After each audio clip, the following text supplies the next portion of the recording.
में आपका स्वागत है। आपके साथ मैं हूं नलिनी पांडे। खबरों की शुरुआत करते हैं। लोकसभा चुनाव के तीसरे चरण से पहले प्रधानमंत्री नरेंद्र मोदी अयोध्या पहुंचे और इस साल जनवरी में भगवान रामलला के प्राण प्रतिष्ठा के समारोह के बाद प्रधानमंत्री मोदी ने आज पहली बार अयोध्या का दौरा किया।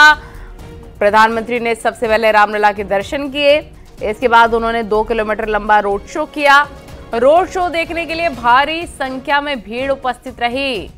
प्रधानमंत्री मोदी ने फैजाबाद लोकसभा क्षेत्र से बीजेपी के उम्मीदवार लल्लू सिंह के समर्थन में रोड शो किया। उनके साथ मुख्यमंत्री योगी आदित्यनाथ भी मौजूद रहे। रोड शो के दौरान पीएम मोदी के एक्स हैंडल से ट्वीट किया गया, जिसमें कहा गया कि अयोध्या वासियों का हृदय भी प्रभु श्री राम जैसा विशाल है। रोड शो में आशीर्वाद देने आई जनता जनार्दन का अभिनंदन। ये 3 तस्वीरें आप देख रहे हैं इस वक्त अयोध्या की धरती से। हम आपको दिखा रहे हैं प्रधानमंत्री नरेंद्र मोदी ने भगवान रामलला के दर्शन किए हैं। प्राण प्रतिष्ठा के बाद ये पहला मौका जब प्रधानमंत्री पहुंचे दर्शन करने के लिए। उन्होंने प्रभु श्री राम को साष्टांग नमन किया है। देख सकते हैं आप दंडवत प्रणाम करते हुए प्रधानमंत्री नरेंद्र मोदी को।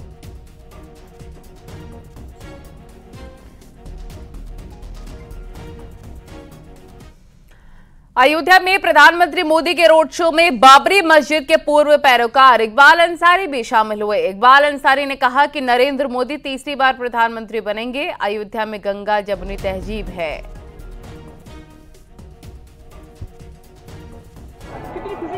भाई खुशी तो बहुत है। पूरे अयोध्या के लोग जो है यहाँ मौजूद हैं और अयोध्या में जो है तीसरी बार प्रधानमंत्री बनने के लिए हम लोग जो है ख्वाब देख रहे हैं कि तीसरी बार प्रधानमंत्री बने और अयोध्या आवे। कब से ये मन बनाया था? पिछली बार भी आपने किया था ये? भाई ये मन तो हम बहुत दिन से बनाए हुए हैं, क्योंकि अयोध्या में हिंदू और मुस्लिम का एक समाज है। हम लोग सभी एक साथ हैं। यहाँ गंगा जमुनी तहजीब है। और लखनऊ से इस वक्त की बड़ी खबर मिल रही है। बीजेपी विधायक बाबूलाल चौधरी को नोटिस दे दिया गया है। भूपेंद्र चौधरी ने जारी किया कारण बताओ नोटिस। बेटे को निर्दलीय चुनाव लड़ाने का है ये आरोप। बेटे के लिए चुनाव प्रचार करने का भी आरोप है। ये बड़ी और अहम जानकारी लखनऊ से इस वक्त की। बीजेपी के विधायक बाबूलाल चौधरी को नोटिस मिला है।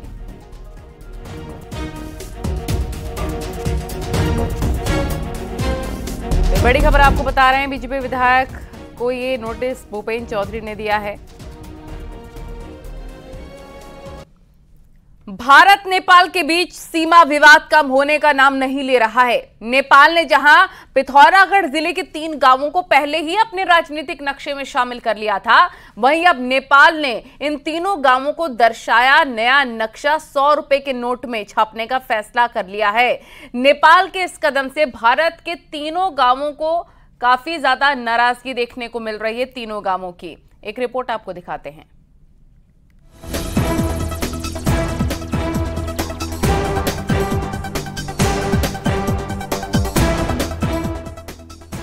चाइना बॉर्डर को जोड़ने वाली लिपुलेख रोड बनने के साथ ही भारत नेपाल सीमा विवाद गहराने लगा था। नेपाल ने जहां उसकी जमीन पर रोड काटने का आरोप भारत पर जड़ा था, वहीं 2020 में भारत के गुंजी, कुटी और नाबी गांव को अपना करार दिया था। यही नहीं, तत्कालीन नेपाल सरकार ने संसद में इन तीनों के साथ नए राजनीतिक नक्शे को भी हरी झंडी दी थी। एक बार फिर नेपाल सरकार ने इस जिन को बोतल से बाहर निकाला है। असल में नेपाल ने बीते दिनों 100 रुपए का नया नोट जारी करने का फैसला लिया है। इस नोट में भारत के तीनों गांवों को वो अपना दिखाएगा। पूरी संसद ने इसको पास किया और नेपाल का संविधान भी उस पर संशोधन हो गया और नेपाल का जो नया मैप है उसमें ये हिस्सा शामिल किया गया है। और जो नोट है वो तो सरकार की ओर से रूटीन का काम अब होगा कि अब जो नए नोट छपेंगे उसमें ये नेपाल का भूभाग और जो हिस्सा है वो भी पब्लिश होगा। नेपाल चाइना बॉर्डर के करीब बसे काला पानी को तो सालों से अपना बता ही रहा है, लेकिन भारत के 3 बॉर्डर गांवों का मुद्दा 2020 के बाद ही गरमाया है। बॉर्डर के ये तीनों गांव सुरक्षा के लिहाज से भी खासे अहम हैं। यही वजह है कि सेना, आईटीबीपी और एसएसबी के जवान यहां साल भर मुस्तैद रहते हैं। 400 वर्ग किलोमीटर के इस इलाके पर नेपाल के दावे से भारतीयों में फिर नाराजगी दिख रही है। दोनों मुल्कों के बीच सीमा विवाद की जड़ नदी है। भारत काला पानी को काली नदी का उद्गम मानता है, जबकि नेपाल लिम्पियाधुरा से निकलने वाली कूटी यांगती नदी को बॉर्डर मानता है। लेकिन वैसे नेपाल का सन 62 में जब लड़ाई हुई थी तो उसमें वो सोया पड़ा था, उसके पास कोई मैप नहीं थी, कोई उसके पास नक्शा नहीं था। अभी फर्जी नक्शा बना के फर्जी बाड़ा किसी का सुनकर और किसी के भड़काऊबाजी में वो तो बोलता है कि हमारा है, उसका नहीं है। हम लोगों को बड़ा दुख होता है कि हमारे इस सीमांत क्षेत्र को नेपाल अपना बता रही है। वो हम लोगों को एक प्रकार से जो है भारत को ब्लैकमेल करने का प्रयास कर रही है कि इसके बदले कुछ चीज़ें प्राप्त करने की कोशिश कर रही है। हम पूरे ग्रामीण जो इस क्षेत्र में निवास करते हैं इसका डटकर विरोध करते हैं। जिन गाँवों पर नेपाल अपना दावा जता रहा है, ये तीनों गाँव धार्मिक पर्यटन के लिहाज से भी खासे अहम हैं। इसी क्षेत्र में जहां ओम पर्वत मौजूद है, वहीं आदि कैलाश और पार्वती ताल जैसे विख्यात धार्मिक स्थल भी हैं। बीते साल पीएम नरेंद्र मोदी भी आदि कैलाश पहुंचे थे, जबकि 100% सच्चाई ये है कि ये तीनों गांव सदियों से भारत के रहे हैं। न्यूज़ 18 के लिए पिथौरागढ़ से विजयवर्धन उप्रेती की रिपोर्ट। हापुड़ में तेज रफ्तार का कहर देखने को मिला। दो बाइकों की आमने सामने की जबरदस्त भिड़ंत हुई है। दो बाइक सवार गंभीर रूप से इसमें घायल भी हो गए हैं और हादसा पास में लगे सीसीटीवी में रिकॉर्ड भी हो गया है। सीसीटीवी फुटेज में दिख रहा है एक बाइक सवार रॉन्ग साइड से आता है और सामने से आ रही बाइक से टकरा जाता है। हादसा थाना बाबूगढ़ क्षेत्र के नेशनल हाईवे 9 पर कुचेसर चोपला के पास हुई है।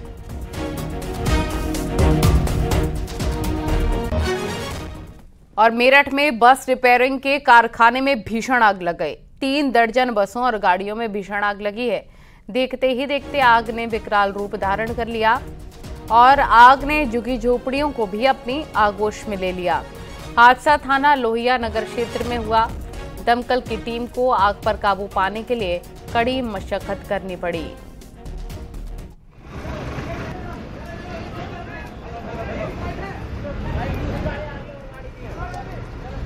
ये आग लगती भी आई है जी, पीछे कारखाना है, बस बॉडी का ही कारखाना है, वहां से आग लगती भी आई है पीछे को।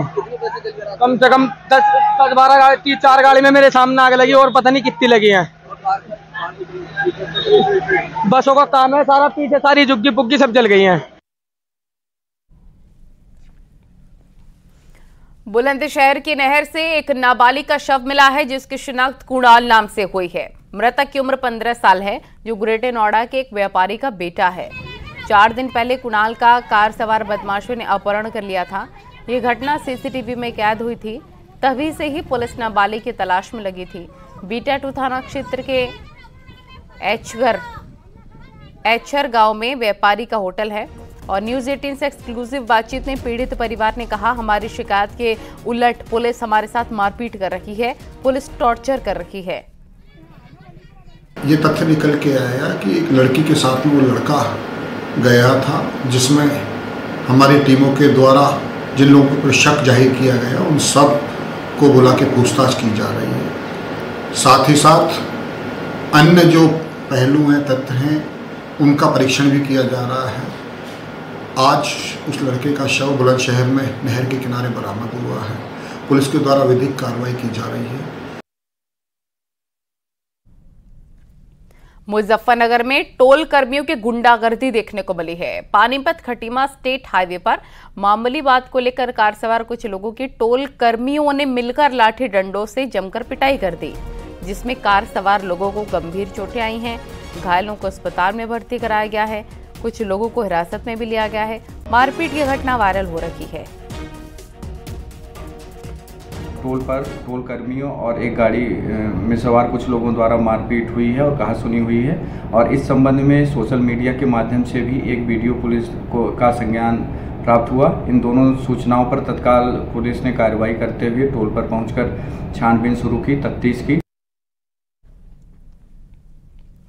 सिद्धार्थनगर जिले में विवादित जमीन पर लगे आम के पेड़ से आम तोड़ने को लेकर 2 पक्षों में करीब 9 राउंड फायरिंग हो गई। इस फायरिंग में 2 लोगों को गोली लगी है। दोनों ही खतरे से बाहर बताए जा रहे हैं, जबकि इस विवाद में दोनों तरफ से जमकर ईंट पत्थर भी चले हैं, जिसमें कुछ लोगों को मामूली चोटें भी आई हैं। घटना आज सुबह करीब 9 बजे की बताई जा रही है। सूचना मिलने पर पुलिस की भारी फोर्स और अपर पुलिस अधीक्षक मौके पर पहुंचे हैं। गांव में भारी पुलिस फोर्स तैनात है। इस मामले में अब तक 2 लोगों की गिरफ्तारी भी हो चुकी है। तत्काल थाना गुलहौरा पुलिस व आसपास के थानों की फोर्स द्वारा मौके पर पहुंचकर स्थिति को नियंत्रण में किया गया। जानकारी करने पर ज्ञात हुआ कि आम के पेड़ के स्वामित्व को लेकर दोनों पक्षों के मध्य विवाद है, जिसमें कारण उक्त घटना घटित हुई है। मौके से 2 व्यक्तियों को हिरासत में लिया गया है। मजरूबान को इलाज हेतु अस्पताल रवाना किया गया है, जहां उनकी हालत सामान्य बताई गई है। प्रकरण में तहरीर प्राप्त कर अग्रेतर विधिक कार्रवाई की जा रही है। चलिए खबरों में आगे बढ़ते हैं। बुंदेलखंड के महोबा में शादी समारोह में आई किशोरी के साथ कोल्ड ड्रिंक में नशीला पदार्थ मिलाकर रेप करने का मामला सामने आया है। पुलिस द्वारा कोई कार्रवाई न किए जाने से परेशान पीड़िता ने एसपी से न्याय की गुहार लगाई। फिलहाल पुलिस अधिकारी कैमरे पर कुछ भी बोलने से बचते हुए नजर आ रहे हैं। हम भतीजी हमारी शादी में गई थी, खजूरिया पा रहा। हम बारात में बिजी थे, बिटिया गई थी कपड़े पर लेने। गाड़ी से गाड़ी ड्राइवर नशीली पदार्थ पिला दिया, इसके साथ रेप किया। हम शिकायत लेके कपड़ा ही गए थे, वहाँ कोई सुनाई नहीं हुई। लड़के को एक दिन पकड़ के लाया गया, फिर उसको छोड़ दिया गया। गाजियाबाद से बड़ी खबर आपको बता दें, टाटा स्टील के सेल्स हेड की मौत का ये पूरा मामला। मृतक के राजबाग मेट्रो स्टेशन के पास से खरीदी गई थी शराब, ये सूत्र बता रहे हैं। पैदल ही वहां से रास्ता किया गया था तय। सूत्रों के हवाले से बड़ी खबर, घर की दूरी महज 400 मीटर थी। पुलिस कई बिंदुओं पर जांच पड़ताल कर रही है। आपको बता दें कि गाजियाबाद के शालीमार गार्डन इलाके में टाटा स्टील के सेल्स हेड की चाकू मारकर हत्या कर दी गई थी। पुलिस के मुताबिक विनय त्यागी मेट्रो से घर जा रहे थे। रात करीब 11:30 बजे उन्होंने अपनी पत्नी से आखिरी बार बात की थी, लेकिन देर रात तक वो घर नहीं पहुंचे। कुछ देर बाद उनका फोन भी स्विच ऑफ आने लग गया, जिसके बाद परिजनों ने उनकी तलाश शुरू की तो घर से करीब 3 किलोमीटर दूर वो खून से लथपथ मिले। परिजन उसे अस्पताल लेकर गए, जहां डॉक्टर ने उन्हें मृत घोषित कर दिया। परिजनों के मुताबिक विनय त्यागी के पास से लैपटॉप, मोबाइल, पर्स नहीं मिला है। आशंका जताई जा रही है कि लूट के इरादे से हत्या की गई। तो गाजियाबाद में टाटा स्टील के सेल्स हेड विनय त्यागी की मौत की गुत्थी उलझती जा रही है। दरअसल विनय त्यागी ने अपनी पत्नी को जो लोकेशन भेजी थी वो उनके घर से महज 5 मिनट की दूरी पर थी, लेकिन उनकी लाश 3 किलोमीटर दूर नाले में मिली। साथ ही जो लोकेशन उन्होंने भेजी थी वो भी डिलीट कर दी गई। अब बड़ा सवाल यहाँ पर खड़ा होता है कि आखिर लोकेशन किसने डिलीट की। टाटा स्टील में बतौर सेल्स हेड के रूप में काम करने वाले विनय त्यागी की मौत का मामला उलझता ही जा रहा है। मसलन कल जब वो अपने ऑफिस से निकले थे और घर के लिए निकले थे, इसी राजबाग स्टेशन पर उतरे थे। इसी मेट्रो स्टेशन उतरने के बाद उन्होंने अपनी वाइफ को एक कॉल किया और अपनी करंट लोकेशन भी भेजी। आपको बताना चाहूंगा, पुलिस सूत्रों की अगर माने तो महज यहाँ से 300-400 मीटर की दूरी पर उनका घर पड़ता है। और उसके बाद उन्होंने जब अपनी लोकेशन भेजी, लोकेशन भेजने के बाद पुलिस सूत्रों के अनुसार यहाँ से कुछ दूरी पर ही एक वाइन शॉप बनी हुई है। उस वाइन शॉप से उन्होंने शराब खरीदी, जो कि सीसीटीवी में आ भी रहा है। और उसके बाद उन्होंने अपनी वाइफ को लोकेशन सेंड की। महोबा में उड़न दस्ता टीम ने वाहन चेकिंग के दौरान लाखों कैश बरामद किया है। टीम को कार से लगभग 4 लाख से ज्यादा कैश मिला है। और साथ ही टीम के प्रभारी ने बताया कि झलकारी बाई तिराहे पर चेकिंग अभियान चलाया जा रहा था। इसी दौरान एक कार आती हुई नजर आई। कार को रोकने का इशारा किया गया। कार की तलाशी में कैश मिला है। फिलहाल पुलिस पूरे मामले की जांच पड़ताल कर रही है। गाड़ी से क्या कोई डिटेल बताया इन्होंने? हाँ, खेत रजिस्ट्री की है। अच्छा, तो डॉक्यूमेंट वगैरह नहीं, कुछ दिखा नहीं पाई है। अभी कहाँ लेकर जा रहे हैं आप? कलेक्ट्रेट में जमा करने, ट्रेजरी में। अच्छा, किस गाड़ी से आ रहे थे ये लोग? ये गाड़ी पीछे है, गाड़ी नंबर है, गाड़ी नंबर है। क्या गाड़ी भी सीज की है? गाड़ी नहीं सीज है। खबरों का सिलसिला लगातार जारी है, रुकेंगे छोटे से ब्रेक के लिए। आप देख रहे हैं न्यूज़ 18 उत्तर प्रदेश उत्तराखंड।